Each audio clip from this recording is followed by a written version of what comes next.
Hello everyone, welcome to complex engineering. तो अभी हम लोग बात करने वाले ऑसिलेटर के बारे में। तो अब तक हमने बात किया ओपैम्प के बारे में, ओपैम्प इंटीग्रेटर, डिफरेंशिएटर के बारे में हमने बात किया। अभी हम लोग बात कर लेते हैं ऑसिलेटर के बारे में। तो यहाँ पर ये ऑसिलेटर क्या होता है, आपने पढ़ा होगा एम्पलीफायर। एम्पलीफायर में हमने क्या डिस्कस किया था, एम्पलीफायर में कौन सा फीडबैक लगता है, पॉजिटिव फीडबैक लगता है या फिर नेगेटिव फीडबैक लगता है। एम्पलीफायर में नेगेटिव फीडबैक लगता है, राइट। तो यहाँ पर अगर हम लोग देखें ऑसिलेटर बेसिकली होता क्या है, ऑसिलेटर एक ऐसा इलेक्ट्रॉनिक डिवाइस होता है जिसको आप अगर एक जरा सी भी इनपुट पल्स अगर प्रोवाइड कर दो, इनपुट में आप अगर इसको पल्स सिग्नल या फिर इम्पल्स सिग्नल अगर आप प्रोवाइड कर दो तो जो ऑसिलेटर होगा वो आपको कंटिन्यूसली आउटपुट देते जाएगा।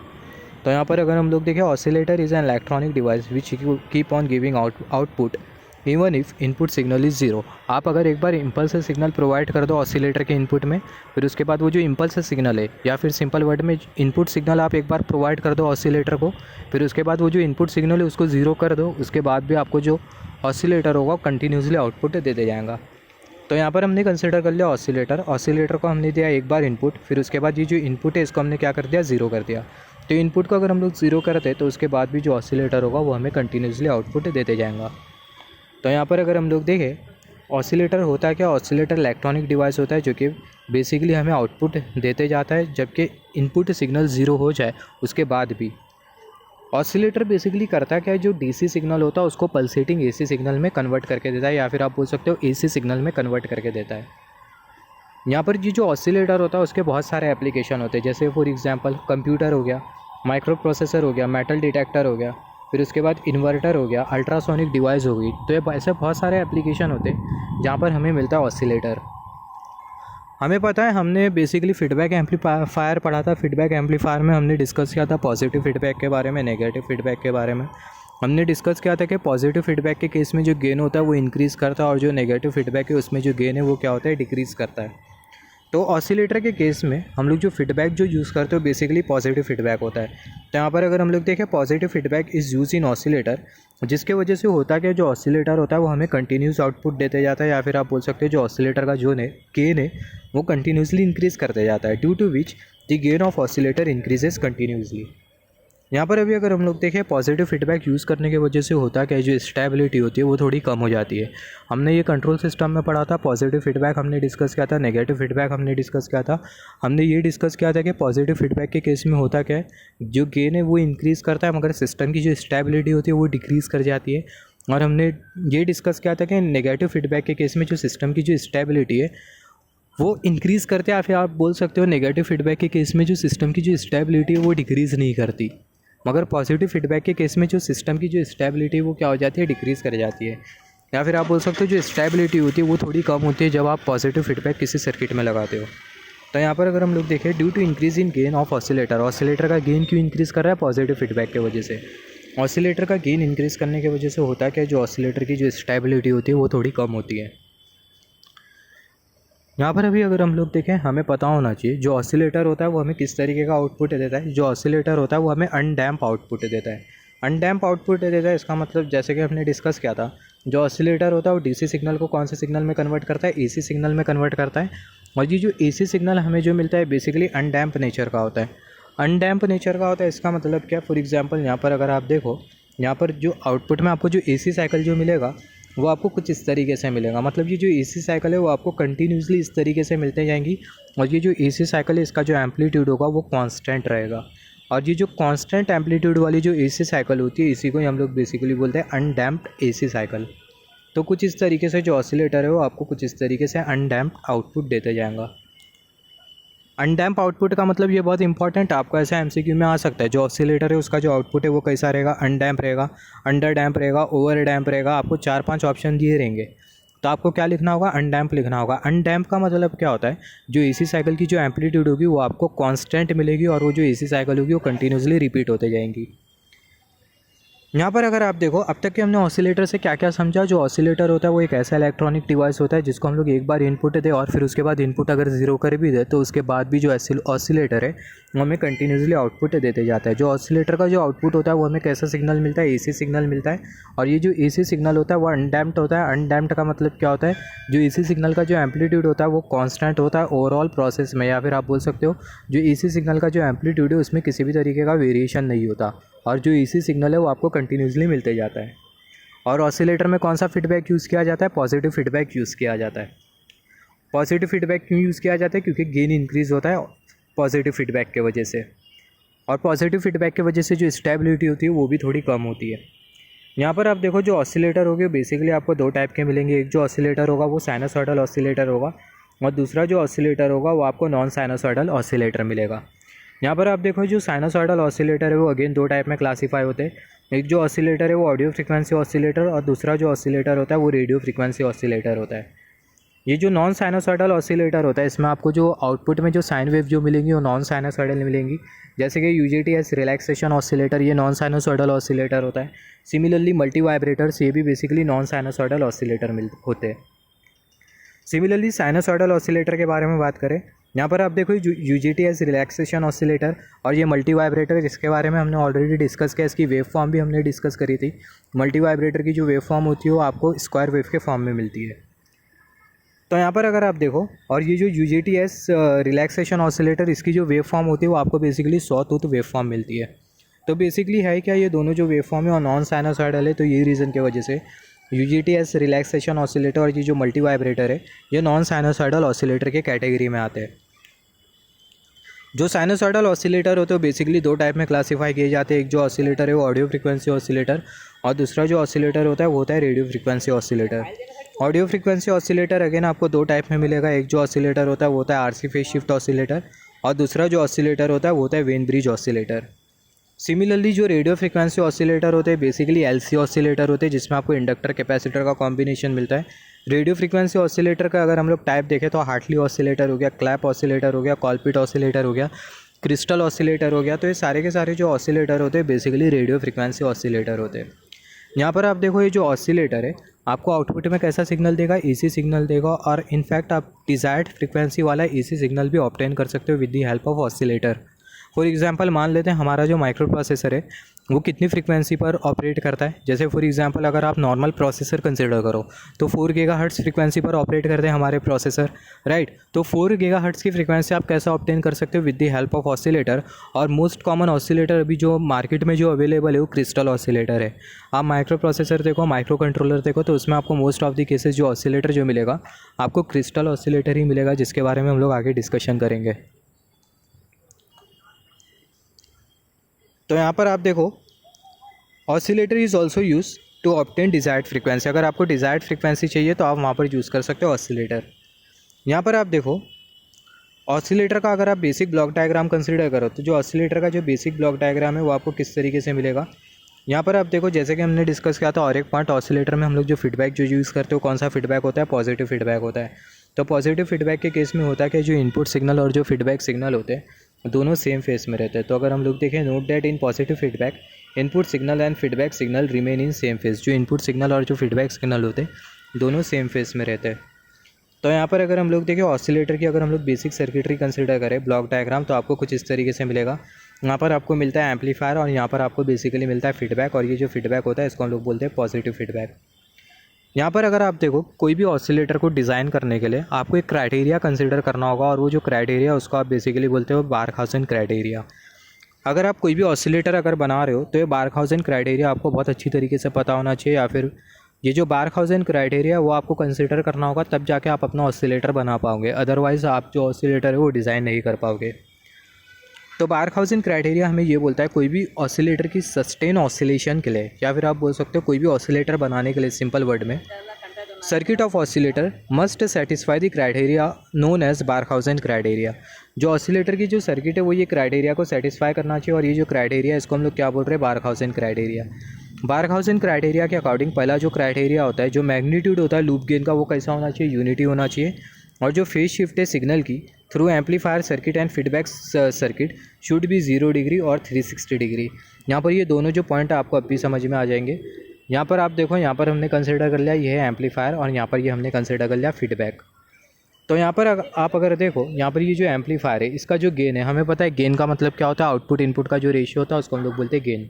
तो जो एम्पलीफायर का जो गेन होता है उसको हमने शो किया ए से।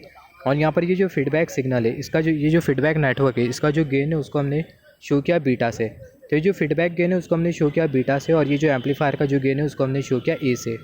तो यहाँ पर आप देखो, यहाँ पर ये एम्पलीफायर गेन और ये जो फीडबैक गेन, इनका जो मैग्नीट्यूड होता है इसी को ही हम लोग बेसिकली बोलते हैं लूप गेन।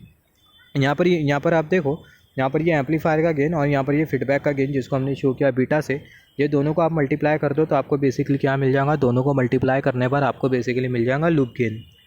तो यहाँ पर आप देखो जो लूप गेन का जो मैग्नीट्यूड होगा या फिर आप बोल सकते हो जो मैग्नीट्यूड है लूप गेन का वो कैसा होना चाहिए, वो ग्रेटर देन इक्वल टू होना चाहिए 1 के कंपैरिजन में। तो ये जो स्टेटमेंट है वही आपको बोल रहा है magnitude of loop gain must B unity. जो लूप गेन का जो मैग्नीट्यूड है वो यूनिटी होना चाहिए, मतलब वो 1 के बराबर में होना चाहिए और 1 से ज़्यादा होना चाहिए। यहाँ पर आप देखो जो स्टेटमेंट है थोड़ा इनकम्प्लीट है। आप ऐसा लिख सकते हो magnitude of loop gain must be greater than equal to unity. तो यहाँ पर आप देखो जो लूप गेन का जो मैग्नीट्यूड है वो must be greater than equal to होना चाहिए 1 के कंपैरिजन में। तो ये पहला क्राइटेरिया है। दूसरा आप अगर क्राइटेरिया देखो, phase shift of signal through amplifier circuit. Amplifier circuit के थ्रू सिग्नल जाएगा और यहाँ पर ये जो फीडबैक सर्किट है इसके थ्रू भी सिग्नल जाएगा। तो यहाँ पर आप देखो ये जो ओवरऑल सर्किट का आपको जो सिग्नल जो मिलेगा जिसको आप बोल सकते हो ओवरऑल सिग्नल, तो जो ओवरऑल जो सिग्नल है वो कैसा होना चाहिए, ओवरऑल सिग्नल के बीच की जो फेज शिफ्ट है वो कैसी होना चाहिए, या तो 0 डिग्री होना चाहिए या तो 360 डिग्री होना चाहिए। तो इसी को ही हम लोग बेसिकली बोलते हैं बारखाउज़ेन क्राइटेरिया। जब भी आप बारखाउज़ेन क्राइटेरिया, जब भी आप कोई ऑसिलेटर डिज़ाइन करोगे तो जो बारखाउज़ेन क्राइटेरिया आप इसको नोट डाउन कर लेना, तब जाके आपको सस्टेन ऑसिलेशन मिलेगा। मतलब सस्टेन ऑसिलेशन मतलब ऑसिलेशन जो कि लंबे समय तक के टिके रहे। आप चाहते क्या हो, आपका जो ऑसिलेटर है वो लंबे समय तक क्या आपको आउटपुट दे, राइट। तो लंबे समय तक के आपको कैसा आउटपुट देगा, आपको ये बारखाउज़ेन क्राइटेरिया कंसीडर करना पड़ेगा। ये बारखाउज़ेन क्राइटेरिया बहुत इंपॉर्टेंट है, यहाँ से एग्जामिनेशन में भी क्वेश्चन आते हैं। अगर आप कोई कॉम्पिटिटिव एग्ज़ाम अगर अपियर कर रहे हो, जैसे कि रेलवे का हो गया, आरआरबी जेई हो गया या फिर इंजीनियरिंग सर्विस हो गया, कोई भी अगर कॉम्पिटिटिव एग्ज़ाम अगर आप अपियर कर रहे हो जिसमें एमसीक्यू टाइप क्वेश्चन आते हो, तो वहाँ पर बेसिकली ऐसे सब क्वेश्चन आ सकते हैं बारखाउज़ेन क्राइटेरिया से। तो यहाँ पर हम लोग सबसे पहले बात करेंगे आरसी फेज शिफ्ट ऑसिलेटर के बारे में, फिर उसके बाद हम लोग बात करेंगे वेन ब्रिज ऑसिलेटर के बारे में, फिर हार्टली और कॉलपिट ऑसिलेटर के बारे में हम लोग बात करेंगे इन डेप्थ, फिर उसके बाद हम लोग लास्ट में बात करेंगे क्रिस्टल ऑसिलेटर के बारे में। तो सबसे पहले बात कर लेते हैं आरसी फेज शिफ्ट ऑसिलेटर के बारे में। तो जो आरसी फेज शिफ्ट ऑसिलेटर है उसकी जो सर्किटरी होगी वो बेसिकली आपको कुछ इस तरीके से मिलेगी। यहाँ पर आपको कुछ इस तरीके से मिलेगा ओपैम्प। यहाँ पर हमने कंसिडर कर लिया ऑपरेशनल एम्पलीफायर, इसका जो नॉन इन्वर्टिंग टर्मिनल है इसको हमने कर दिया ग्राउंड, और यहाँ पर ये हमने कंसिडर कर लिया इन्वर्टिंग टर्मिनल। यहाँ पर ये जो एम्पलीफायर है बेसिकली करेगा क्या, एम्पलीफिकेशन का काम करेगा। और यहाँ पर आप देखो, यहाँ पर ये वाली जो सर्किट आपको जो दिखाई दे रही है, यहाँ पर इसको हम लोग बेसिकली बोलते हैं आरसी सर्किट या फिर आप बोल सकते हो आरसी नेटवर्क। यहाँ पर आपको क्या दिखाई दे रहा है, यहाँ पर आपको दिखाई दे रहा है capacitor resistor capacitor resistor capacitor resistor. तो ये जो नेटवर्क है इसको हम लोग बेसिकली आरसी नेटवर्क बोलते हैं। तो यहाँ पर आप देखो, यहाँ पर आपको कितने आरसी नेटवर्क दिखाई दे रहे हैं, 3 आरसी नेटवर्क दिखाई दे रहे हैं। तो यहाँ पर आप देखो आरसी फेज शिफ्ट ऑसिलेटर में होता क्या है, in RC phase shift oscillator 3 RC network is present.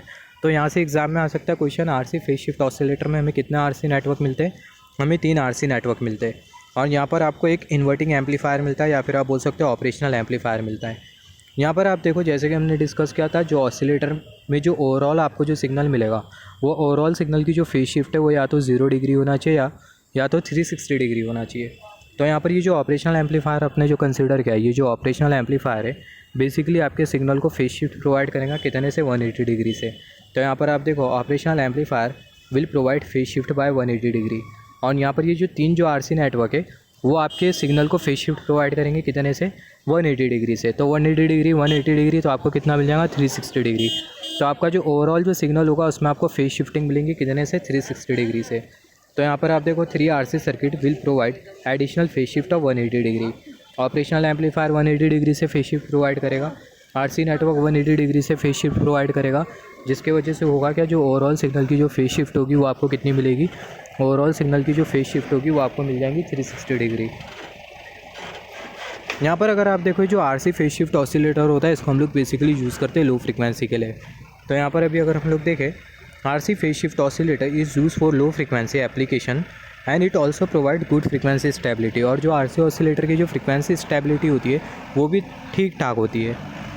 RC oscillator की similarly RC phase shift oscillator का आपको जो आउटपुट है जो मिलेगा उसकी आउटपुट फ्रिक्वेंसी के लिए आप अगर रिलेशन कंसिडर करो, output frequency of phase shift oscillator, RC phase shift oscillator का आपको जो आउटपुट जो मिलेगा, तो जो आउटपुट की जो फ्रिक्वेंसी होगी उसके लिए आप अगर रिलेशन कंसिडर करो तो जो रिलेशन होगा वो होगा F0 = 1/2 पाई RC/√6।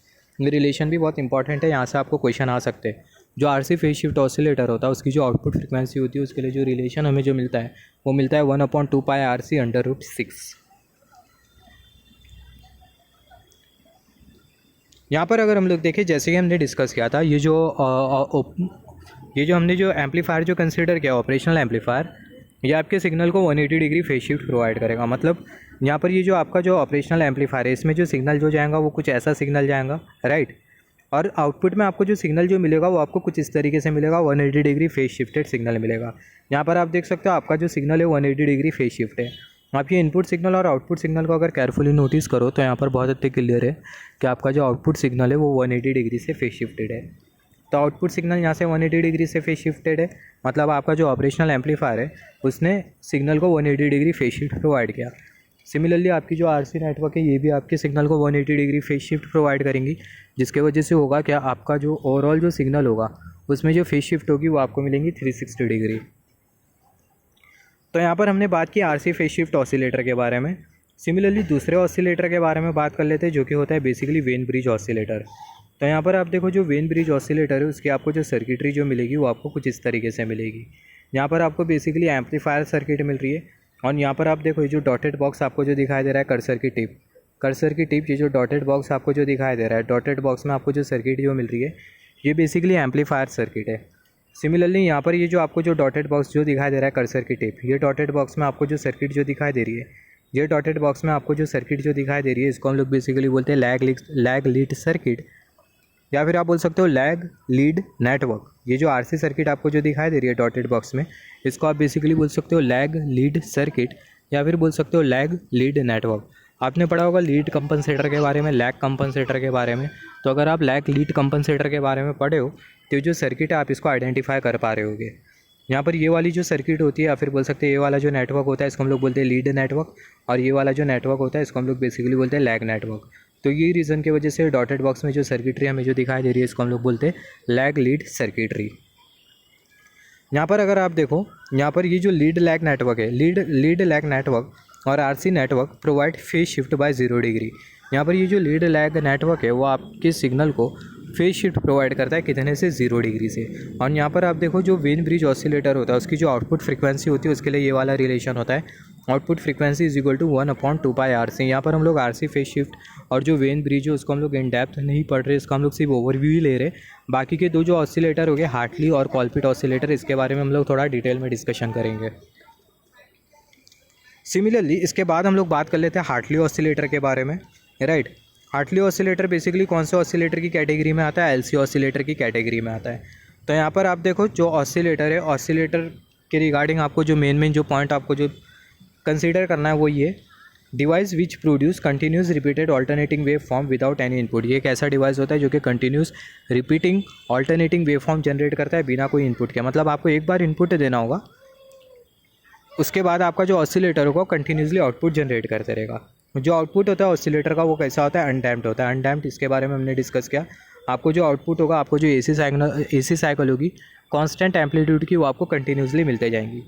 यहाँ पर आप देखो output frequency of oscillator is depend on value of L and C present in the tank circuit. ये पॉइंट के बारे में हम लोग बाद में बात करेंगे जो कि हार्टली ऑसिलेटर के साथ एसोसिएटेड है। यहाँ पर आपको टैंक सर्किट का मतलब नहीं पता है तो मैं जब आपको टैंक सर्किट एक्सप्लेन कर दूंगा तो उसके बाद हम लोग ये वाले पॉइंट पे आएंगे।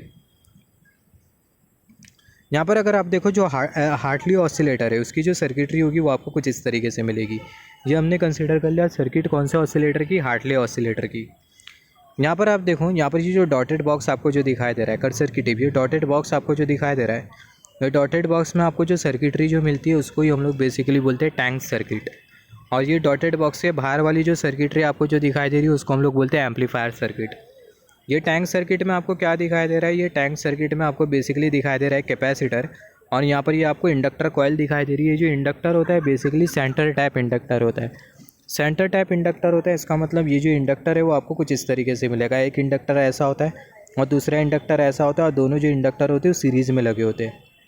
यहाँ पर आप देखो ये वाला जो नेटवर्क आपको जो दिखाई दे रहा है, ये जो नेटवर्क है, ये जो नेटवर्क आपको जो दिखाई दे रहा है वो सेंटर में आके कनेक्टेड होता है दोनों इंडक्टर के। ये जो लाइन आपको जो दिखाई दे रही है, ये जो लाइन है वो दोनों इंडक्टर के सेंटर में आके कुछ इस तरीके से लगी होती है। तो ये रीज़न की वजह से जो इंडक्टर होता है इसको हम लोग बोलते हैं सेंटर टाइप इंडक्टर। आपको कितना इंडक्टर दिखाई दे रहा है, एक इंडक्टर दिखाई दे रहा है, और कैपेसिटर आपको कितना दिखाई दे रहा है, एक कैपेसिटर दिखाई दे रहा है। आई मीन जो इंडक्टर है वो आपको कितना दिखाई दे रहा है, दो इंडक्टर। यहाँ पर आपको कुछ इस तरीके से दो इंडक्टर कॉइल मिलेंगे, एक इंडक्टर कॉइल और दूसरी इंडक्टर कॉइल। तो आपको बेसिकली दो इंडक्टर कॉइल मिल रही है और आपको क्या मिल रहा है, आपको एक कैपेसिटर मिल रहा है। तो ये बहुत बहुत इंपॉर्टेंट है in case of Hartley oscillator. आपको कितना इंडक्टर मिलता है, आपको दो इंडक्टर मिलता है टैंक सर्किट में और एक कैपेसिटर मिलता है।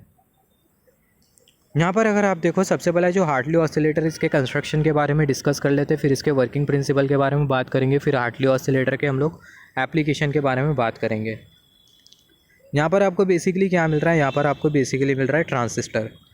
यहाँ पर आप देखो, यहाँ पर ये आपको R1 रेसिस्टेंस और ये R2 रेसिस्टेंस दिखाई दे रहा है। ये R1 यहाँ पर ये जो ट्रांजिस्टर आपको जो दिखाई दे रहा है कौन सा ट्रांजिस्टर है, NPN ट्रांजिस्टर हमने कंसिडर किया है क्योंकि जो एरो की जो डायरेक्शन है वो बाहर की तरफ है। यहाँ पर हमने NPN ट्रांजिस्टर क्यों कंसिडर किया है, क्योंकि जो NPN ट्रांजिस्टर है उसकी जो कंडक्टिविटी होती है ज़्यादा होती है। कंडक्टिविटी ज़्यादा होने की वजह से करंट का फ्लो ज़्यादा होगा, करंट फ्लो ज़्यादा होगा, इसका मतलब आपको जो गेन है वो ज़्यादा मिलेगा। तो यही रीज़न की वजह से हमने यहाँ पर कंसिडर किया NPN ट्रांजिस्टर। यहाँ पर आप देखो, यहाँ पर आपको R1 रेसिस्टेंस मिल रहा है, यहाँ पर R2 रेसिस्टेंस मिल रहा है। तो ये जो R1 रेसिस्टेंस और ये जो R2 रेसिस्टेंस है basically potential divider arrangement form करते हैं for proper biasing of transistor. Transistor की प्रॉपर बायसिंग के लिए, अगर या फिर आपको बायसिंग नहीं समझ रहा है, ट्रांजिस्टर के प्रॉपर ऑपरेशन के लिए हम लोग यहाँ पर ये R1 रेसिस्टेंस और ये R2 रेसिस्टेंस को यूज़ करते हैं। R1 रेसिस्टेंस और ये R2 रेसिस्टेंस को यूज़ करते हैं। सिमिलरली यहाँ पर आप देखो, यहाँ पर हमने कंसिडर कर लिया ये है एमीटर रेसिस्टेंस। ये एमीटर रेसिस्टेंस बेसिकली करेगा क्या, जो ट्रांजिस्टर का जो क्यू पॉइंट होता है उसको स्टेबल रखेगा। यहाँ पर आप देखो emitter resistance is use to keep Q point of transistor stable. Basically होता है कि जो क्यू पॉइंट होता है ट्रांजिस्टर का वो वेरी करता है एक्सटर्नल पैरामीटर के वजह से, जैसे कि टेम्परेचर हो गया या फिर नॉइज़ हो गई। तो ये कुछ एक्सटर्नल पैरामीटर होते हैं जिसके वजह से होता है क्या है, जो क्यू पॉइंट होता है वो वेरी करता है। तो क्यू पॉइंट का जो वेरिएशन है या फिर क्यू पॉइंट को कांस्टेंट रखने के लिए हम लोग यूज़ करते हैं बेसिकली ये एमीटर रेसिस्टेंस। सिमिलरली यहाँ पर आप देखो, यहाँ पर आपको जो कैपेसिटर जो दिखाई दे रहा है इसको हम लोग बोलते हैं बाईपास कैपेसिटर। यहाँ पर हमने बाईपास कैपेसिटर क्यों कंसीडर किया है, क्योंकि जो बाईपास कैपेसिटर है वो क्या करेगा, जो एसी सिग्नल है उसको अपने में से एसी सिग्नल को अपने में से अलाउ कर देगा, जिसके वजह से जो एसी सिग्नल है ये एमीटर रेसिस्टेंस के थ्रू फ्लो नहीं हो पाएगा। ये जो बाईपास कैपेसिटर है वो एसी सिग्नल को एमीटर रेसिस्टेंस से बाईपास कर देगा, जिसके वजह से होगा क्या, एसी सिग्नल ये एमीटर रेसिस्टेंस के थ्रू फ्लो नहीं होगा, जो एसी सिग्नल है ये बाईपास कैपेसिटर के थ्रू फ्लो होगा। तो यहाँ पर अगर हम लोग देखें, ये एसी सिग्नल बाईपास कैपेसिटर के थ्रू फ्लो होने की वजह से होगा क्या, जो रेसिस्टेंस है इसके अक्रॉस वोल्टेज ड्रॉप नहीं होगा। वोल्टेज ड्रॉप नहीं होने की वजह से जो ट्रांजिस्टर का जो गेन है इस पर किसी भी तरीके का इफेक्ट नहीं होगा। अगर यहाँ पर हम लोग बाईपास कैपेसिटर नहीं यूज़ करते तो बेसिकली जो सिग्नल है ये एमीटर रेसिस्टेंस के थ्रू फ्लो करता। एसी सिग्नल एमीटर रेसिस्टेंस के थ्रू फ्लो होने की वजह से होता क्या, एमीटर रेसिस्टेंस के अक्रॉस होता वोल्टेज ड्रॉप। वोल्टेज ड्रॉप होने की वजह से होता कि आपके जो ट्रांजिस्टर का जो गेन है वो डिक्रीज़ करता। तो यही रीज़न की वजह से यहाँ पर हमने लगा के रखा है बाईपास कैपेसिटर, जिसकी वजह से होगा क्या, आपका जो ट्रांजिस्टर का जो गेन है वो अनअफेक्टेड रहेगा। यहाँ पर अभी अगर हम लोग देखें, यहाँ पर ये बेसिकली लगा होता है स्विच, और यहाँ पर ये बेसिकली लगी होती है सप्लाई प्लस VCC। यहाँ पर आप देखो, यहाँ पर ये जो C1 है ये इनपुट स्टेज में लगा होता है कैपेसिटर, और ये जो C2 है ये बेसिकली आउटपुट स्टेज वाला कैपेसिटर है। तो यहाँ पर ये कैपेसिटर बेसिकली करेंगे क्या, यहाँ पर आप देखो ये जो C1 कैपेसिटर और C2 कैपेसिटर, यहाँ पर हमने उनका सिग्निफिकेंस कंसीडर किया है, C1 and C2 capacitor. This capacitor will block DC signal. हमें पता है जो कैपेसिटर है वो DC सिग्नल को ब्लॉक करते हैं। जो कैपेसिटर है वो DC सिग्नल को ब्लॉक करेगा। जो C1 कैपेसिटर है वो इनपुट स्टेज में DC सिग्नल को ब्लॉक करेगा, और जो C2 कैपेसिटर है वो आउटपुट स्टेज में DC सिग्नल को ब्लॉक करेगा। यहाँ पर अगर हम लोग देखें, जो C1 जो कैपेसिटर है वो इनपुट स्टेज में DC सिग्नल को ब्लॉक करेगा, और ये जो C2 जो कैपेसिटर है यहाँ पर ये इनपुट स्टेज और यहाँ पर ये आउटपुट।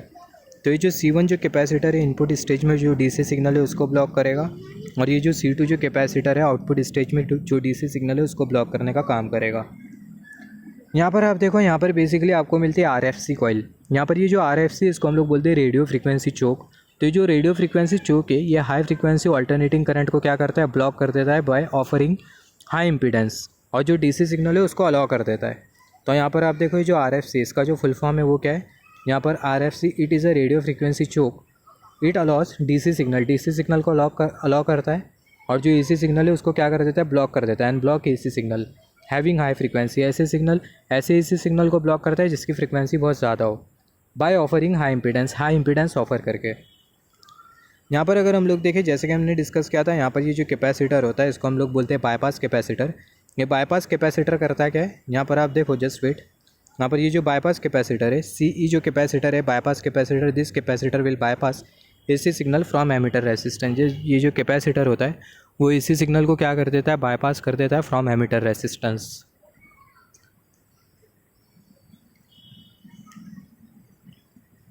तो यहाँ पर अगर आप देखो, यही बेसिक वर्किंग प्रिंसिपल होता है, आई मीन कंस्ट्रक्शन होता है हार्टली ऑसिलेटर का। यहाँ पर आप देखो, हार्टली ऑसिलेटर का अगर आप वर्किंग प्रिंसिपल कंसिडर करो तो हार्टली ऑसिलेटर कैसा काम करता है। यहाँ पर ये जो आपको जो डॉटेड बॉक्स में जो सर्किट जो दिखाई दे रही है इसी को ही हम लोग बोलते हैं टैंक सर्किट, जैसे कि हमने डिस्कस किया था। यहाँ पर ये जो सर्किट होती है इसी को ही हम लोग बोलते हैं टैंक सर्किट।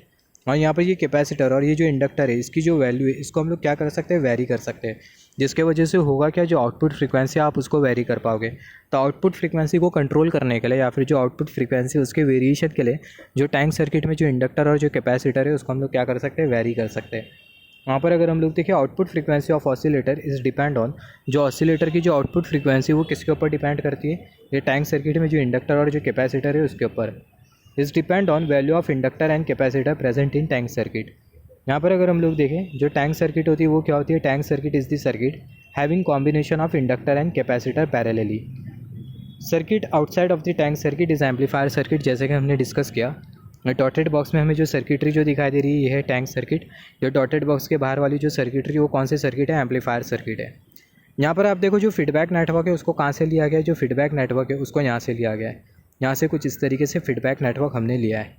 मगर जब आप कॉलपिट ऑसिलेटर पढ़ोगे तो Colpitts oscillator centre type capacitor से लिया जाता है। सेंटर टाइप कैपेसिटर मतलब यहाँ पर ये इंडक्टर लगा हुआ है, तो इंडक्टर को हटा के यहाँ पर कैपेसिटर लगा दो कर्सर की टिप, और नीचे की तरफ भी कैपेसिटर लगा दो, तो आपको क्या मिल जाएगा, सेंटर टाइप कैपेसिटर।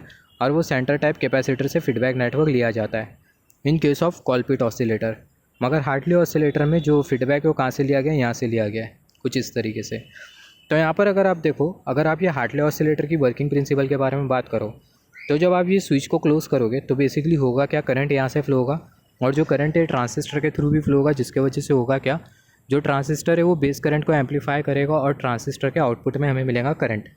वो करंट के वजह से होगा क्या, जो कैपेसिटर है वो चार्ज होने लगेगा, वो करंट यहाँ से फ्लो होगा, कैपेसिटर के थ्रू फ्लो होगा, और ये जो कैपेसिटर आपको जो दिखाई दे रहा है टैंक सर्किट का, वो क्या होने लगेगा, चार्ज होने लगेगा, जिसके वजह से होगा कि जो कैपेसिटर के अक्रॉस जो चार्जेस है उसका जो एक्यूमुलेशन है, चार्जेस का एक्यूमुलेशन इंक्रीज़ करने लगेगा, और जो कैपेसिटर है वो अपने मैक्सिमम वोल्टेज तक चार्ज होगा। कैपेसिटर अपनी पीक वैल्यू तक चार्ज होगा, फिर एक पर्टिकुलर लिमिट के बाद होगा क्या, जो कैपेसिटर है वो डिस्चार्ज हो जाएगा। तो जब ये कैपेसिटर डिस्चार्ज होगा तो ये जो कैपेसिटर है ये इंडक्टर के थ्रू डिस्चार्ज होगा, जिसके वजह से होगा क्या, जो टैंक सर्किट आपको जो दिखाई दे रही है इसमें करंट फ्लो होगा। ये जो लूप आपको जो दिखाई दे रहा है, ये C और L का आपको जो लूप जो दिखाई दे रहा है, ये लूप में बेसिकली फ्लो होने लगेगा करंट, कर्सर की टिप में लूप में फ्लो होने लगेगा करंट, और वो जो करंट है वो इंडक्टर के थ्रू भी फ्लो होगा, जिसके वजह से होगा क्या, जो इंडक्टर है वो एनर्जी को स्टोर करेगा in the form of magnetic field, और जिसके वजह से होगा क्या, ऑसिलेशन क्रिएट होने लगेंगे, और वो जो ऑसिलेशन होता है उसको हम लोग बोलते हैं LC ऑसिलेशन। मगर यहाँ पर आप देखो, जो टैंक सर्किट से आपको जो ऑसिलेशन आपको जो मिलेगा वो कैसा ऑसिलेशन मिलेगा, जो ऑसिलेशन है वो आपको मिलेगा डैम्प ऑसिलेशन। डैम्प ऑसिलेशन मतलब क्या, जो AC सिग्नल का जो एम्पलीट्यूड होगा वो टाइम के रेस्पेक्ट में डिक्रीज़ करते जाएगा।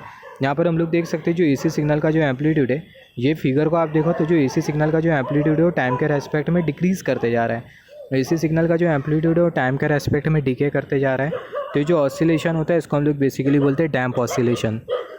तो जो LC सर्किट आपने जो कंसिडर किया है, जो टैंक सर्किट आपने जो कंसिडर किया है, ये टैंक सर्किट के वजह से, ये टैंक सर्किट आपने जो कंसिडर किया है, ये टैंक सर्किट के वजह से आपको ऑसिलेशन तो मिल रहा है, मगर वो जो ऑसिलेशन है वो आपको कैसा मिल रहा है, डैम्प ऑसिलेशन मिल रहा है, कुछ इस तरीके से ऑसिलेशन मिल रहा है। मगर आपको कैसा ऑसिलेशन चाहिए, अनडैम्प ऑसिलेशन चाहिए।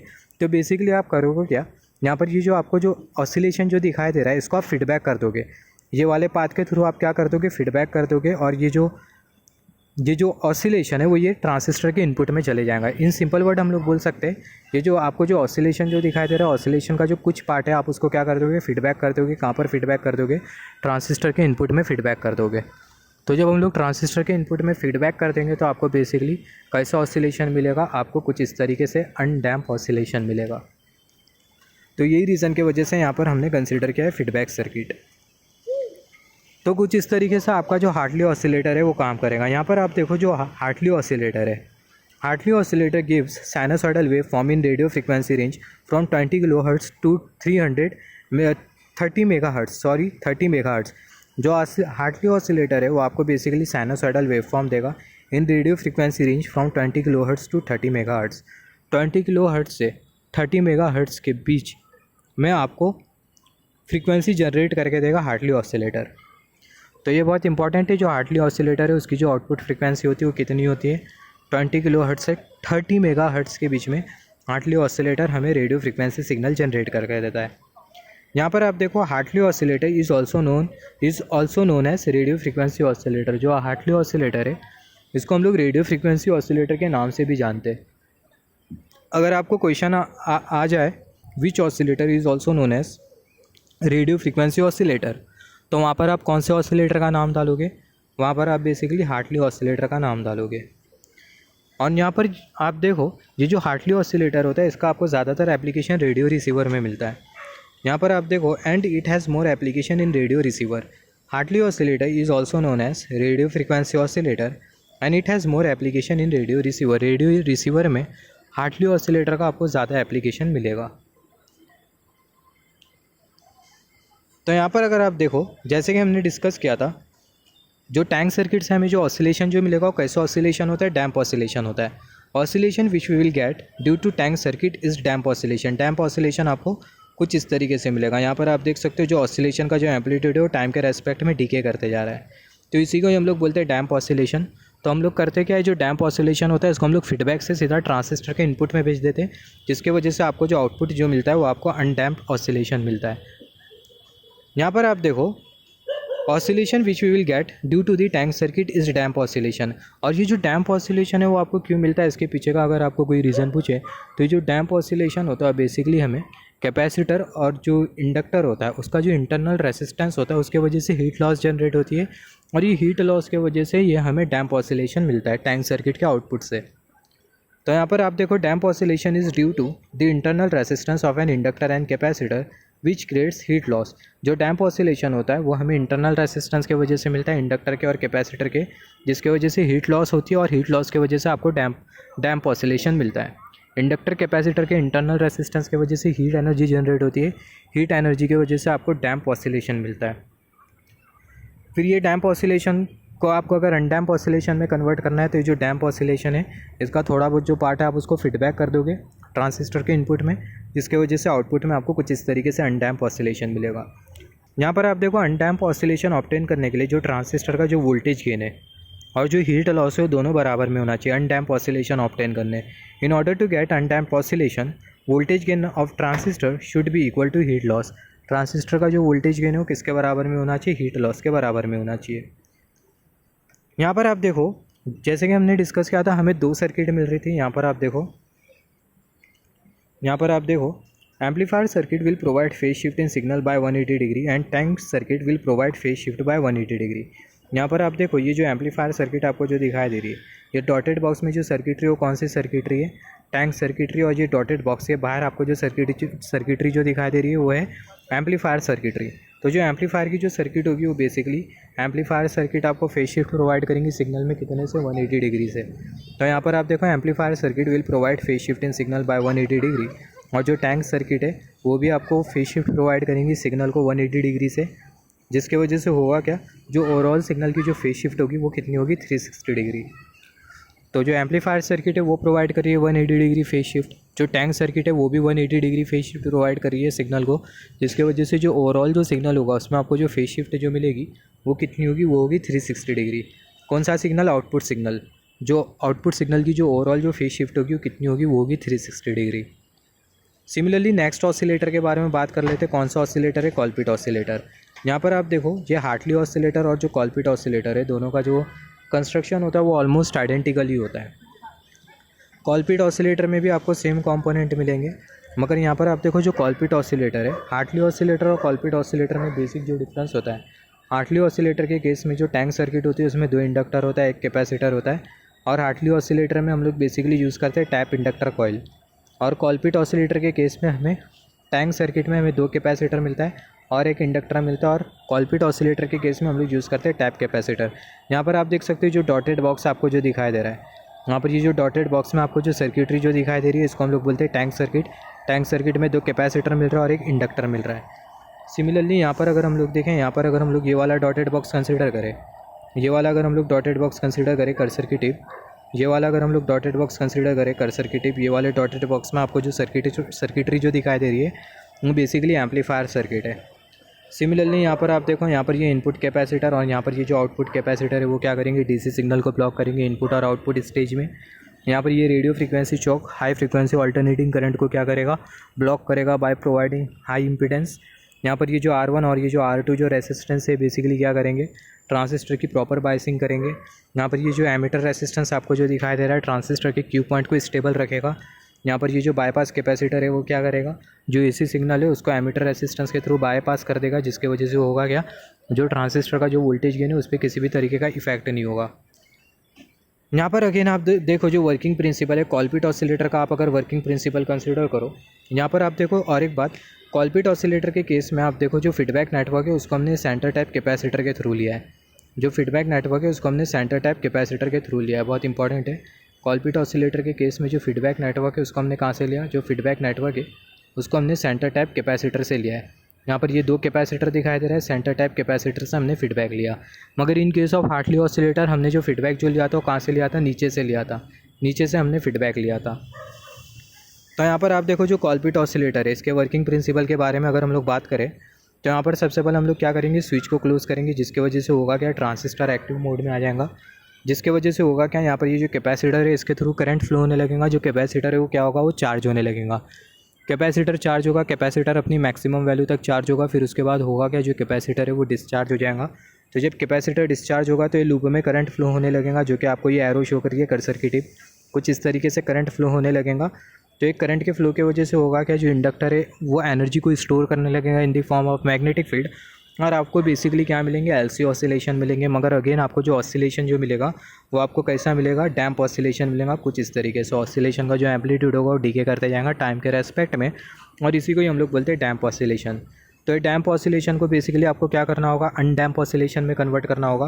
तो ये डैम्प ऑसिलेशन का जो आधा पार्ट है आप उसको क्या कर दोगे, ये डैम्प ऑसिलेशन का थोड़ा बहुत जो मैग्नीट्यूड है या फिर थोड़ा बहुत जो पार्ट है इसका आप उसको क्या कर दोगे, फीडबैक कर दोगे कहाँ पर, ट्रांजिस्टर पर, ट्रांजिस्टर के इनपुट पर। तो ट्रांजिस्टर के इनपुट पर कौन सा सिग्नल जाएगा, एसी सिग्नल जाएगा। ट्रांजिस्टर आउटपुट में हमें कौन सा सिग्नल देगा, 180 डिग्री फेज शिफ्ट का एसी सिग्नल देगा। और यहाँ पर आप देखो ये जो एसी सिग्नल है इसका जो एम्पलीट्यूड होगा वो कैसा होगा, वो हाई होगा, जिसके वजह से होगा कि जो टैंक सर्किट है इसका जो आउटपुट होगा वो डैम्प ऑसिलेशन से अनडैम्प ऑसिलेशन में कन्वर्ट हो जाएगा और आपको अनडैम्प ऑसिलेशन मिलने लगेगा। यहाँ पर अगर आप देखो, यहाँ पर ये जो ट्रांजिस्टर है इसके इनपुट में जो सिग्नल जो जा रहा है वो ऐसा जा रहा है, और आउटपुट सिग्नल है वो आपको 180 डिग्री फेज शिफ्ट प्रोवाइड कर रहा है। तो यहाँ पर आप देखो जो ट्रांजिस्टर है वो क्या करेगा, इनपुट सिग्नल को 180 डिग्री से, मतलब ये जो ट्रांजिस्टर है वो सिग्नल को 180 डिग्री फेज शिफ्ट प्रोवाइड करेगा। और यहाँ पर ये जो टैंक सर्किट है ये भी सिग्नल को 180 डिग्री फेज शिफ्ट प्रोवाइड करेंगे, जिसके वजह से जो ओवरऑल जो सिग्नल होगा उसमें आपको 360 डिग्री फेज शिफ्ट मिलेगी। यहाँ पर आप देखो amplifier circuit will give phase shift in signal by 180 degree, tank circuit will give phase shift in signal by 180 degree, due to which phase shift of overall output signal is 360 degree. यहाँ पर अगर आप देखो, यहाँ पर ये जो कॉलपिट oscillator होता है, हार्टली ऑसिलेटर को आप अप टू 30 मेगाहर्ट्ज़ तक के यूज़ कर पा रहे थे, मगर ये जो कॉलपिट ऑसिलेटर है आप इसको 300 मेगाहर्ट्ज़ तक के यूज़ कर सकते हो। तो Colpitts oscillator is use for radio frequency range of 20 kilohertz to 300 megahertz. और यहाँ पर ये जो कॉलपिट ऑसिलेटर होता है ये भी बेसिकली रेडियो फ्रीक्वेंसी ऑसिलेटर ही होता है। यहाँ पर आप देखो जो हार्टली ऑसिलेटर और जो कॉलपिट ऑसिलेटर है दोनों के बीच के बेसिक डिफरेंस के बारे में हमने डिस्कस किया। यहाँ पर अगर आप देखो, अगर आप एप्लीकेशन देखो कॉलपिट ऑसिलेटर के तो रेडियो रिसीवर हो गया, टेम्परेचर सेंसर सर्किट हो गई, हाई फ्रिक्वेंसी एप्लीकेशन हो गया, तो वहाँ पर आप यूज़ कर सकते हो कॉलपिट ऑसिलेटर को। सिमिलरली अगर हम लोग ये कॉलपिट ऑसिलेटर के एडवांटेज के बारे में बात करें, it can generate sinusoidal signal at a very high frequency which hardly can not generate. कॉलपिट oscillator आपका बेसिकली साइनोसॉइडल सिग्नल जनरेट कर सकता है अप टू 300 मेगाहर्ट्ज़, जो कि आपका हार्टली ऑसिलेटर जनरेट नहीं कर सकता। हार्टली ऑसिलेटर को आप अप टू 30 मेगाहर्ट्ज़ तक के यूज़ कर सकते हो, नॉट 300 मेगाहर्ट्ज़। यहाँ पर आप देखो जो फ्रीक्वेंसी स्टेबिलिटी होती है कॉलपिट ऑसिलेटर की, वो भी हाई होती है। Frequency stability of कॉलपिट oscillator is also high. यहाँ पर आप देखो आपका जो कॉलपिट ऑसिलेटर है वो हाई टेम्परेचर और लो टेम्परेचर दोनों टेम्परेचर में काम करने की टेंडेंसी रखता है। सिमिलरली लास्ट ऑसिलेटर के बारे में बात कर लेते हैं, जो कि है बेसिकली क्रिस्टल ऑसिलेटर। यहाँ पर आप देखो जो क्रिस्टल ऑसिलेटर होता है, crystal oscillator produce piezo electric effect. आपका जो क्रिस्टल ऑसिलेटर होता है वो पीजो इलेक्ट्रिक इफेक्ट प्रोड्यूस करता है। बेसिकली होता है क्या है, जो क्रिस्टल ऑसिलेटर होता है उसमें हम लोग ऐसे मटेरियल यूज़ करते हैं जो कि पीजो इलेक्ट्रिक इफेक्ट जनरेट करते हैं। तो मटेरियल या फिर आप बोल सकते हो सब्सटेंस जो कि पीजो इलेक्ट्रिक इफेक्ट जनरेट कर सकते हैं। वो जो सब्सटेंस है वो है क्वार्ट्ज, फिर उसके बाद टर्मलाइन, रॉचेल सॉल्ट। तो ये कुछ ऐसे मटेरियल होते हैं जो कि पीजो इलेक्ट्रिक इफेक्ट जनरेट करते हैं, जो कि हम लोग यूज़ करते हैं क्रिस्टल ऑसिलेटर में। और अभी के टाइम पे आप देखो मोस्ट ऑफ द केसेस आपको जो ऑसिलेटर जो मिलेंगे सर्किट में वो बेसिकली होते हैं क्रिस्टल ऑसिलेटर, क्योंकि उसका एडवांटेज होता है क्रिस्टल ऑसिलेटर में। होता क्या है, क्रिस्टल ऑसिलेटर में जो क्रिस्टल होता है, जो क्वार्ट्ज क्रिस्टल होता है वो लेस एक्सपेंसिव होता है और ये मैकेनिकली भी स्ट्रॉन्ग होता है और ये आसानी से मिल भी जाता है। तो ये रीज़न की वजह से क्वार्ट्ज क्रिस्टल ऑसिलेटर को हम लोग ज़्यादातर यूज़ करते हैं। या फिर आप बोल सकते हैं जो क्रिस्टल ऑसिलेटर होता है उसकी जो फ्रीक्वेंसी होती है वो बहुत ज़्यादा होती है। आपने देखा होगा माइक्रो प्रोसेसर, माइक्रो कंट्रोलर, आपका माइक्रो प्रोसेसर कितनी फ्रीक्वेंसी पर ऑपरेट करता है, गीगाहर्ट्ज़ फ्रीक्वेंसी पर ऑपरेट करता है। तो गीगाहर्ट्ज़ फ्रीक्वेंसी पर हम लोग बेसिकली यूज़ करते हैं क्रिस्टल ऑसिलेटर। तो मार्केट में अभी जो चल रहा है ऑसिलेटर वो क्रिस्टल ऑसिलेटर है, मे बी और एडवांस ऑसिलेटर आ गया हो। तो यहाँ पर अगर आप देखो जो क्रिस्टल ऑसिलेटर होता है पीजो इलेक्ट्रिक इफेक्ट जनरेट करता है। क्रिस्टल ऑसिलेटर में जो मटेरियल होते हैं वो basically piezo electric effect generate करते हैं। अब ये पीजो इलेक्ट्रिक इफेक्ट का मतलब क्या होता है, सबसे पहला जो मटेरियल जो कि पीजो इलेक्ट्रिक इफेक्ट जनरेट करते हैं, जो मटेरियल है वो है क्वार्ट्ज, टर्मलाइन, रॉचेल सॉल्ट। तो यहाँ पर ये पीजो इलेक्ट्रिक इफेक्ट का मतलब क्या होता है, when AC voltage is applied to material. जब हम लोग ये मटेरियल पर एसी वोल्टेज अप्लाई करते हैं तो जो मटेरियल है वो वाइब्रेट करने लगते हैं एक फ्रीक्वेंसी पर, और वो जो फ्रीक्वेंसी होती है वो एसी वोल्टेज की फ्रीक्वेंसी के बराबर में होती है। और ये जो इफेक्ट होता है इसी को ही हम लोग बेसिकली बोलते हैं पीजो इलेक्ट्रिक इफेक्ट। इनफैक्ट जब हम लोग ये मटेरियल को मैकेनिकली प्रेस करते हैं तो होता क्या है, ये जो मटेरियल है एसी वोल्टेज जनरेट करता है। If this material is pressed mechanically then it generate AC voltage. यहाँ पर आप देखो जो क्रिस्टल ऑसिलेटर होता है उसके जो एप्लीकेशन है वो बहुत सारे, जैसे कि माइक्रो प्रोसेसर हो गया, माइक्रो कंट्रोलर हो गया।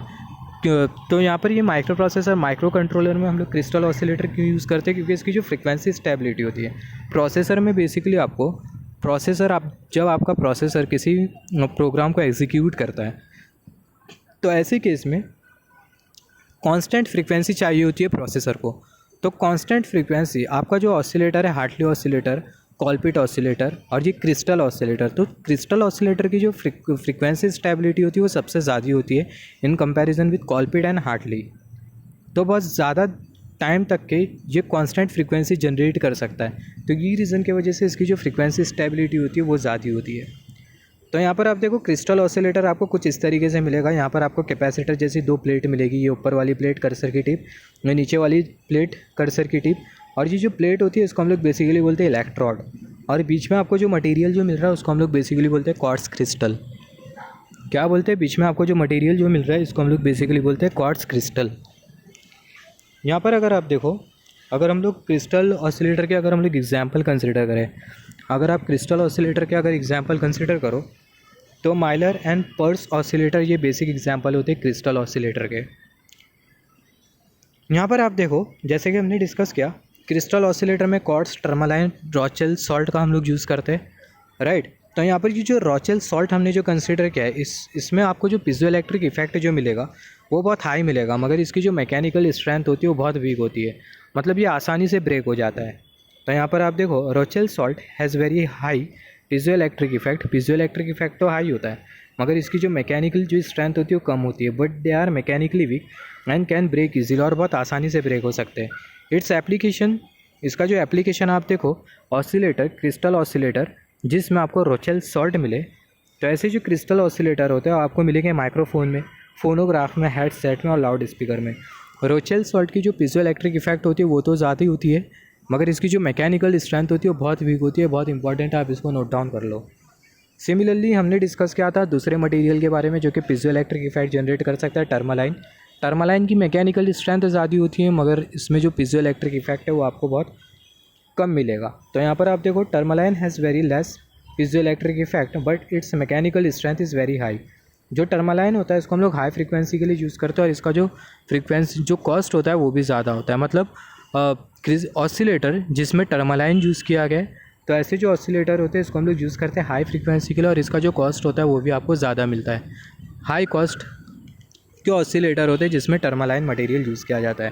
तो आप ये नोट डाउन करना, टर्मालाइन के केस में होता क्या है, टर्मालाइन के केस में जो मैकेनिकल स्ट्रेंथ होती है वो तो स्ट्रॉन्ग होती है, मगर पीजो इलेक्ट्रिक इफेक्ट कम होता है। रोचेल सॉल्ट में जो पीजो इलेक्ट्रिक इफेक्ट होता है वो हाई होता है, मगर जो मैकेनिकल स्ट्रेंथ होती है वो बहुत वीक होती है। ये दोनों फैक्टर को कंसीडर करते हुए हम लोग एक मटेरियल बनाते हैं जिसको हम लोग बेसिकली बोलते हैं क्वार्ट्ज।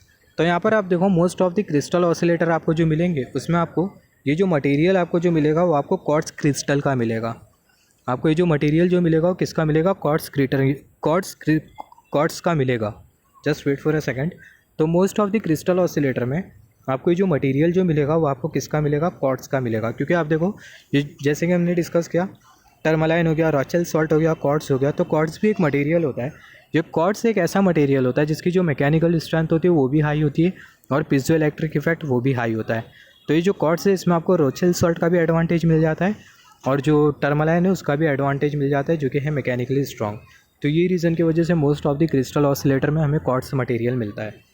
तो यहाँ पर आप देखो, जो क्वार्ट्ज होता है उसमें आपको पीजो इलेक्ट्रिक इफेक्ट बहुत ज़्यादा मिलता है। Quartz has high piezoelectric effect like Rochelle salt and high mechanical strength like tourmaline. यहाँ पर आप देखो, जो क्वार्ट्ज है वो उसका कॉस्ट भी कम होता है और ये नेचर में आसानी से मिल भी जाता है। और ऑसिलेटर, क्रिस्टल ऑसिलेटर जिसमें क्वार्ट्ज मटेरियल यूज़ किया हो, जिसको हम लोग क्वार्ट्ज क्रिस्टल ऑसिलेटर भी बोल सकते हैं। तो ऐसे जो क्रिस्टल ऑसिलेटर होते हैं basically radio frequency oscillator application और फिल्टर एप्लीकेशन में यूज़ किए जाते हैं। यहाँ पर आप देखो, जो क्वार्ट्ज क्रिस्टल है उसका जो नेचुरल शेप होता है वो आपको कैसा मिलेगा, हेक्सागोनल प्रिज्म के फॉर्म में मिलेगा। तो यहाँ पर हमने जो पॉइंट डिस्कशन किया है ऑसिलेटर के रिगार्डिंग, ये सारे के सारे जो पॉइंट है वो बहुत इंपॉर्टेंट होते हैं।